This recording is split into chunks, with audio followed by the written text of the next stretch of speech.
Motif pemotor hadang Kajari Kediri, protes mobil dinas digunakan di luar jam kerja.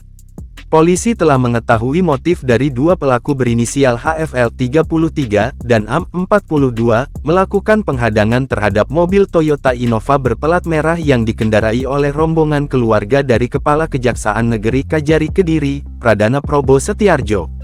Dalam kejadian tersebut, Pradana sampai melepaskan tembakan peringatan ke udara.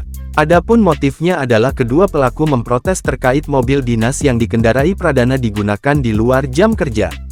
Kasat Reskrim Polres Kediri Kota, Ibtu Fatur Rozikin mengatakan motif tersebut diketahui setelah penyidik meminta keterangan dari kedua pelaku.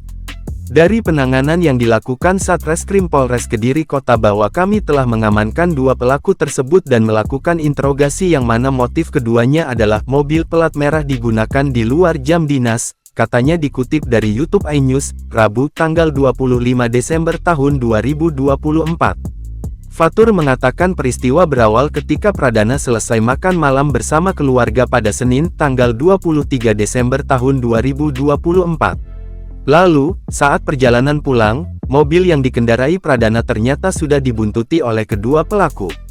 Kemudian, Fatur menuturkan mobil Pradana dihadang oleh HFL dan AM ketika sampai di perempatan traffic light Jalan Imam Bonjol, Kota Kediri. Saat dihadang, kaca pintu mobil Pradana digedor berulang kali oleh pelaku. Sebelumnya, pelaku juga sempat berteriak-teriak kepada korban untuk berhenti dengan ancaman, tuturnya. Fatur mengatakan setelah mobil digedor oleh pelaku, Pradana langsung keluar dan diduga mengalami penganiayaan. Hal itu, katanya, juga tampak dalam video viral di media sosial terkait kejadian tersebut.